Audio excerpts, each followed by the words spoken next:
house tonight. I'm Roben Farzad. I host Full Disclosure on VPM. The people seated next to me need no introduction, obviously. Chef Patrick O'Connell, 3-star Michelin rated chef. Your director, Mira Chang, veteran documentary maker who teaches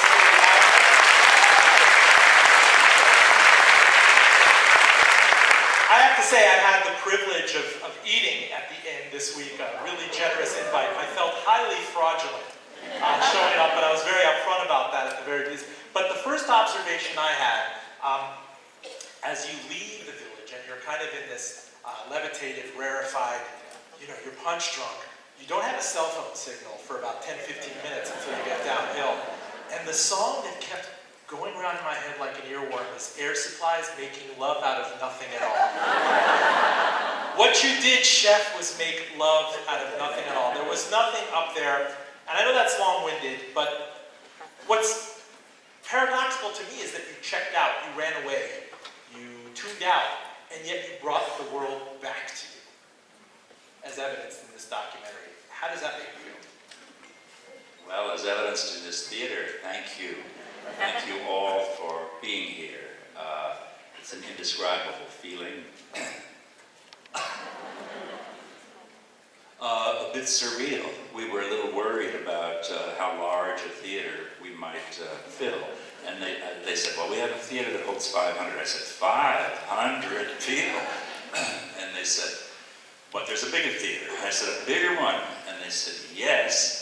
It holds 1,000 people. And I said, I don't like empty seats. And they said, well, we'll fix it so that nobody's seated in the balcony. It'll just be downstairs, and they'll never know that the balcony's empty. So it's very touching, very rewarding to see so many wonderful, caring people here. Thank you. Thank you.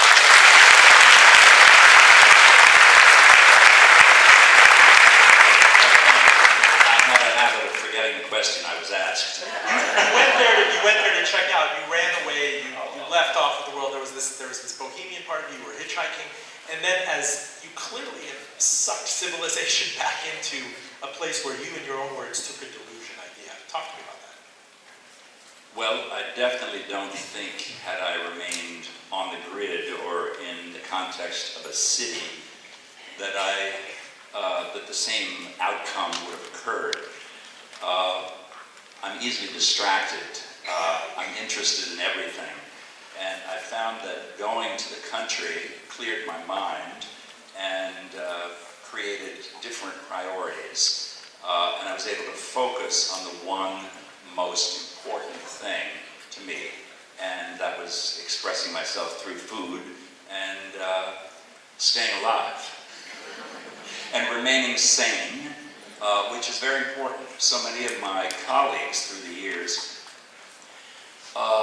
don't always remain sane in the complicated and intense business of the pressure cooker of running a restaurant every night. So the country is a perfect antidote to that kind of pressure. You can be in this high-speed, incredible, crazy environment with layer upon layer of drama taking place. At the end of the night, you step out into the country air, and you take a big whiff of the fragrance, and you hear the crickets, and nothing is happening. That was all just a dream, your imagination. So it's the perfect balance for me. I recommend it. But don't open a restaurant. Mira Chang, I'm sure everybody here wants to know what the very kernel of the inception of this idea was. How did it happen? How did you build it? Okay, I will go there in a second. I just want to thank a couple people. That's okay. So I can't even find them, but I just wanted to introduce Mauro Chermayeff and Jeff Dupre, who are the executive producers and co-directors of this film, and were huge champions from the very, very beginning when I first came back from meeting Patrick at the inn back in it was 2016.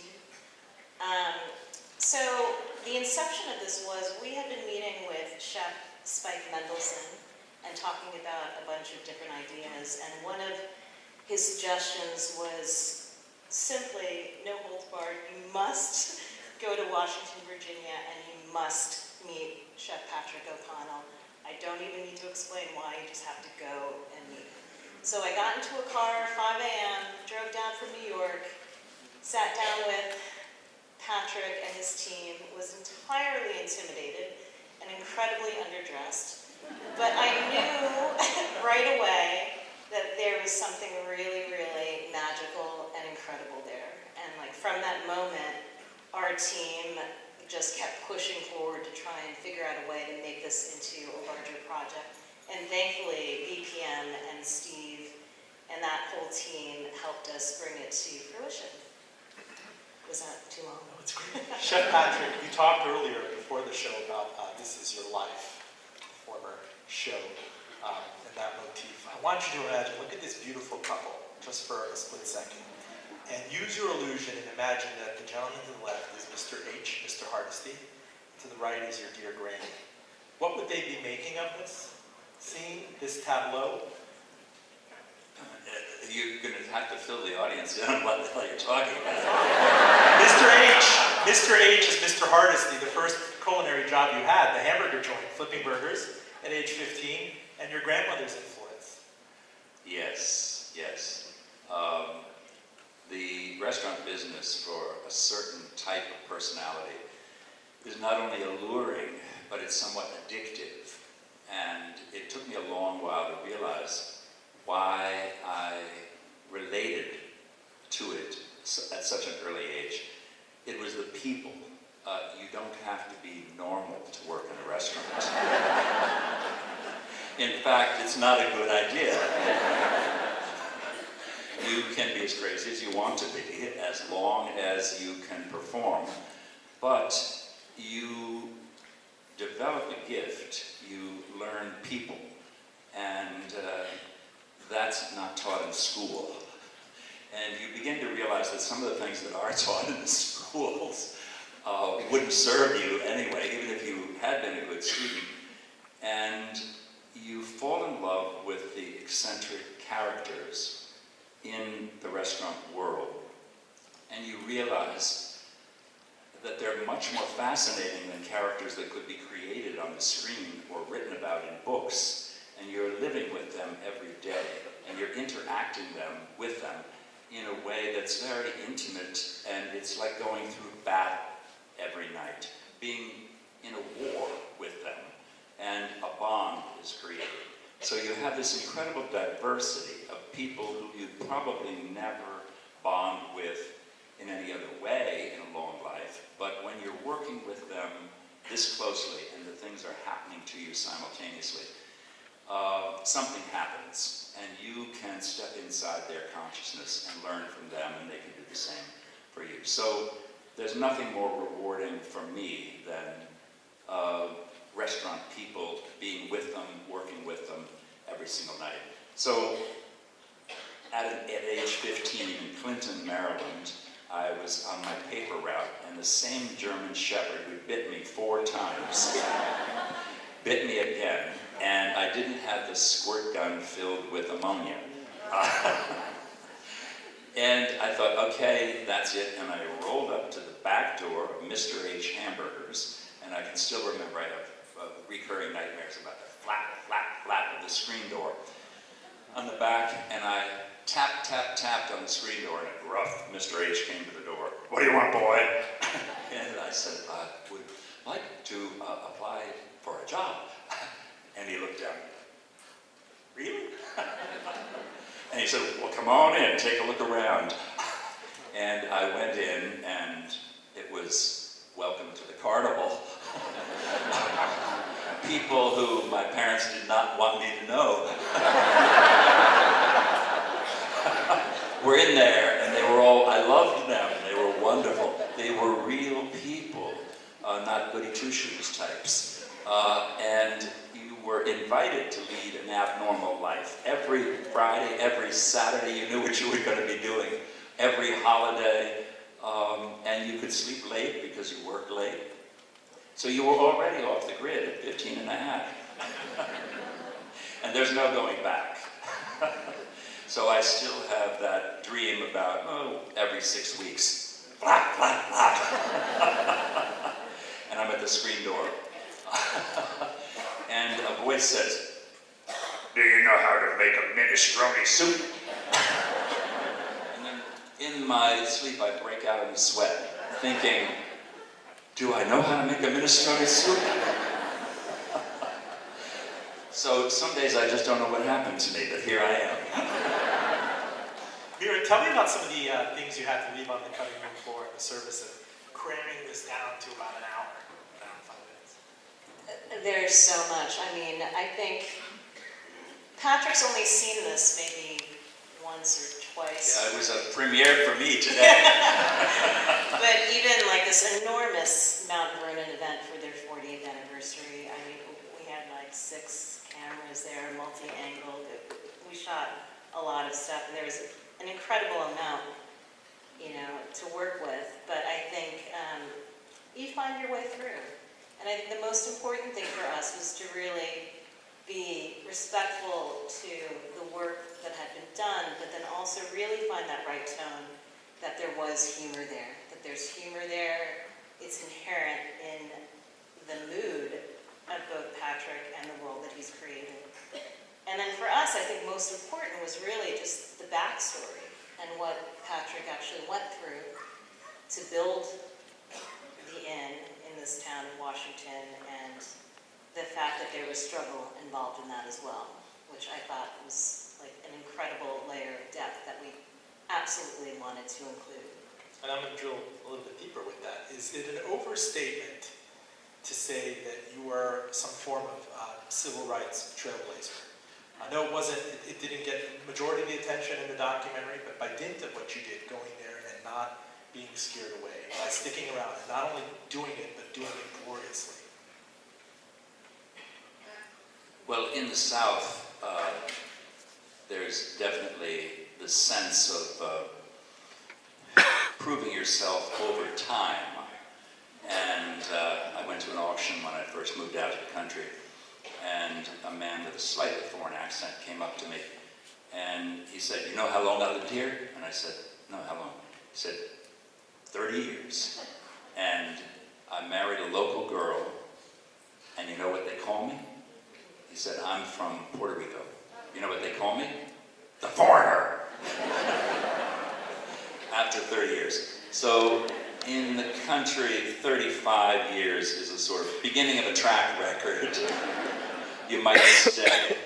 And after 40 years, you've outlived a good many of them.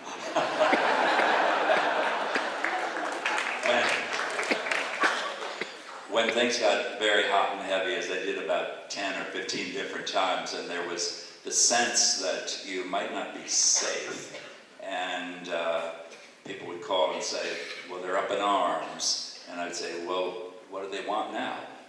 And a woman said, "They want you out." And I said, "Just hop in my car and drive away? Is that what they expect?" And she said, "I don't know what they expect, but they want you out." But I recall one of the older gentlemen in town saying to me, "You know where the best revenge is?" And I said, "No, what is it?" And he said, "Outlive them." So I've been working on that.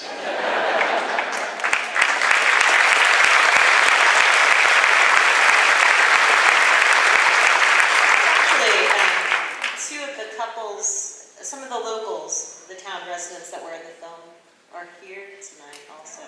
So Jimmy and Beth DeBerg, and also Ray Gooch and Diane Bruce. Thank you for your help. Thank you so much.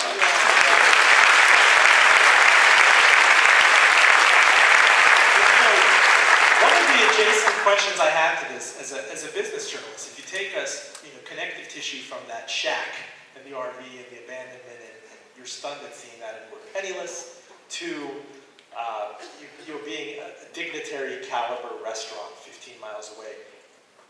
Where did you find the money? How did you find the money? Who fronted you the money? How did you raise money even to get into the catering business? There's that, of mice and men, you can live off the fat of the land, but at some point you have to have working capital too. We opened a catering business with the wood-burning stove and an electric frying pan. The frying pan had a big mark on the back that said $1.89. And we would scrub it and scrub it, but it was so coated with grease we could never get $1.89 off it. And when the catering business took off, we found on the front porch of Mr. Fincham's cabin an electric stove that was for sale for $14. So we bought that. And we worked once a week for James Kilpatrick, a conservative columnist, mowing his grass at his farm. And his wife found out I could cook, and our catering business gained greater traction.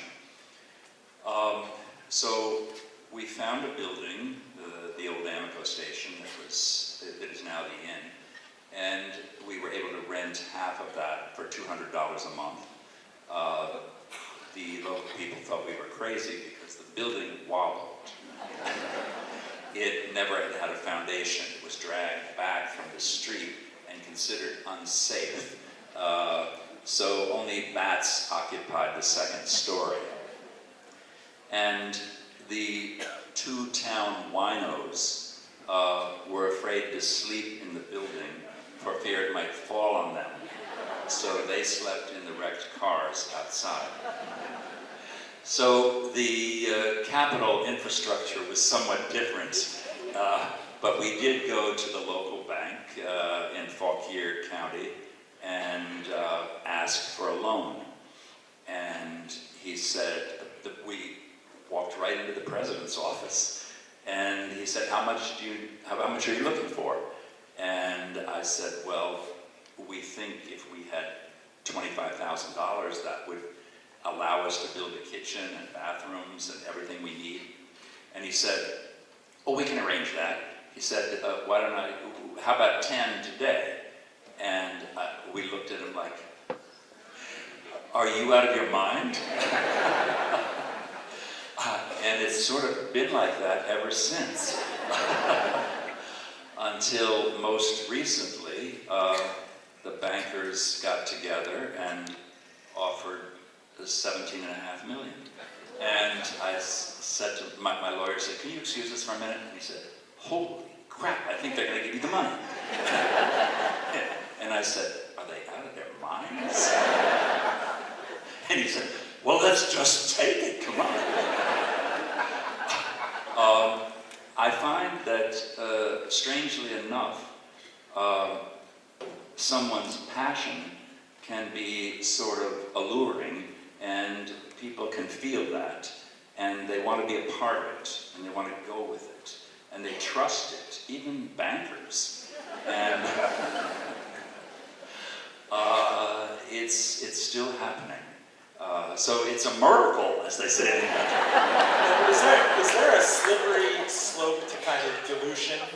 I won't, diluting, over-diluting. You have to be precious and careful with the overtures that you get. Next thing you know, you're selling, Chef Patrick knives on Home Shopping. People in the past have taken the easy money. You have a very rarefied reputation to protect, and I'm sure you get many more calls than you could possibly entertain. There's never been any easy money. It's one plate at a time, and one room at a time, one guest at a time, one day and 1 year and 1 decade. But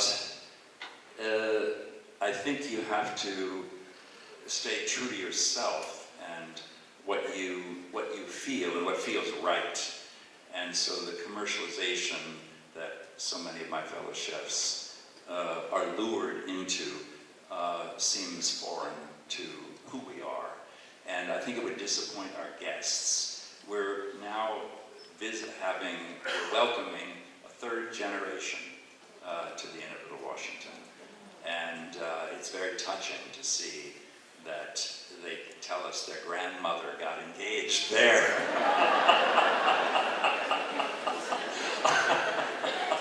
I don't always enjoy hearing that. And the staff all introduces me to their parents who are like children, and their grandmothers who are younger than me. So you just sort of forget, and you have this huge, huge, huge network of people. It's sort of like a fabric that are connected, and you never want to disappoint them or do something that spoils the feeling they have about the end. Mira, I'm curious about your decision to go the public broadcasting route. There's clearly a bull market right now. Every streaming platform is trying to acquire this type of content. Netflix, Hulu. You saw the late Anthony Bourdain, how his show was such a cross between cuisine and anthropology on CNN, and there have been all these copycat attempts. What was it about PBS and VPN? Well, in the very, very beginning, when we first got back from, I think, our first kind of scout shoot at the inn, and we were in the edit room trying to find the right tone, I think it was it was almost immediate, for me anyway. I'm like, I think this is a PBS project. It felt like it had the right tone for it. VPM came in later, and thankfully, they had the same vision as we did as well. So that we just thought it would be a fantastic home for it. There were other networks, other outlets that were interested, but we also felt that PBS would reach such an enormous demographic and number of people that it would be in everyone's best interest to be welcomed into that family. And to your other question earlier in terms of the protection of the brand, it was very hard for us to be accepted. And I do believe, like when I first met with Chef and with Bob Fass, who is the most incredible general manager you could ever find, who we have now a very good relationship, it was a real conversation in terms of what the boundaries would be and, gaining some trust. I think that trust really took like a year so I appreciate it. It took a while. I want to get the question off the table to where right now you're not going to do Dancing with the Stars. But here's another question. In the kind of spirit of lowbrow, highbrow, because again, we're talking, it's a bittersweet memory to Mr. H's hamburgers and the ministrants and whatnot. I asked you when I went in there, in this, you have to traverse all sorts of country to get up there. Gas station, church, cows, darkness, dirt roads, everything. You finally get there. I did pass one gas station that is nationally renowned for its fried chicken and whatever trans fatty goodness it is. Would you ever don a bowling shirt on a Saturday and just go incognito and pig out on something like, I don't know, chicken McNuggets or something, the opposite of what you serve? If I was really drunk, I'd enjoy it.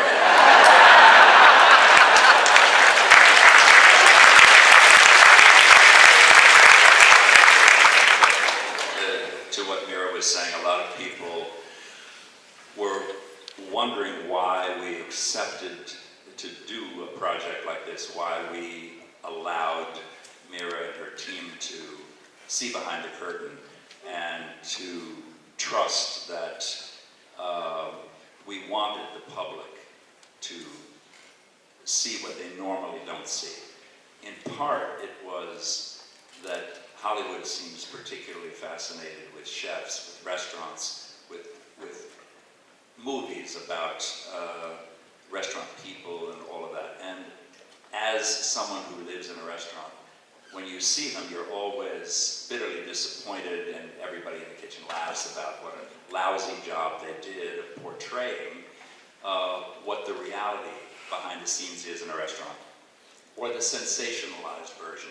And we always say to ourselves, the reality here is so much more interesting, so much more riveting, and we all loved Downton Abbey, of how you were able to see the dual drama taking place.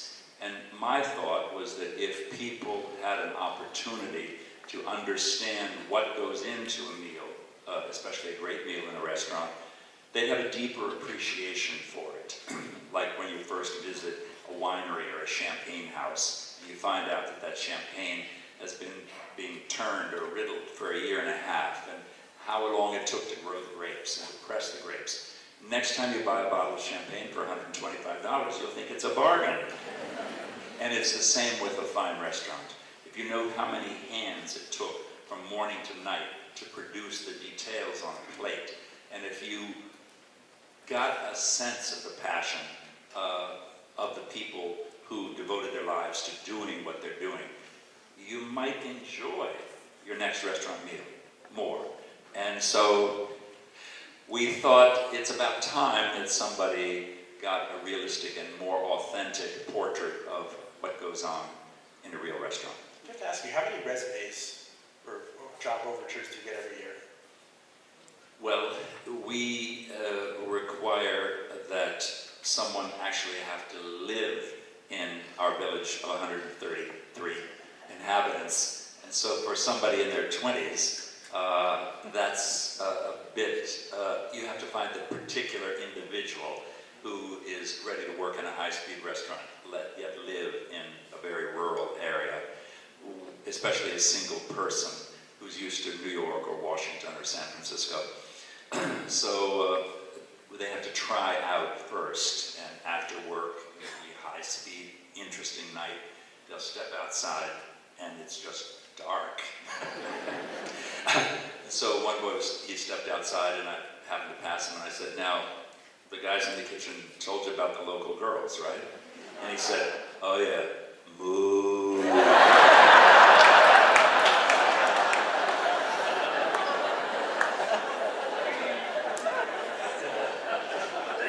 I mean, part of why we were attracted to it was the incredible staff that's at the Inn at Little Washington. I mean, when I was talking about the humor before, even beyond the humor, there are generations of people that work there. So part of this fascinating little village that is the Inn at Little Washington has everything to do with the relationships that go into it, and that's what we were really kind of drawn to.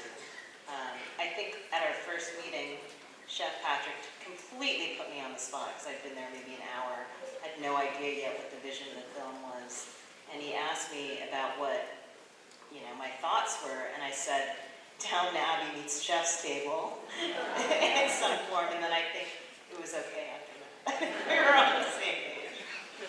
Because it's more than just the restaurant and the food, and like as Chef was saying, that there are a lot of documentaries and shows about chefs right now, but for me it was very much more about, it's like an American dream. He started with nothing and he built it and kept going, and like Ray and Diane say in the film, they just would never give up. And it's a cheesy question, but I have to close with it nevertheless. I mean, you know cheese better than anybody. Farrah Fawcett and Cameron, they're hilarious, by the way. What would you say to 1978 you, sitting on this stage today with this sellout audience? You haven't even broken the news to everybody about where you're going to be in a couple of weeks. They'll learn, unless you want to break that news.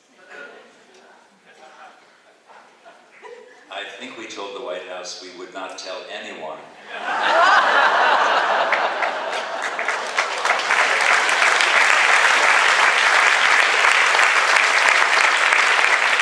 That place leaks like a sieve anyway. So, what would you say to 1978 Patrick? What would you say to 1968 Patrick? Be careful how many drugs you take.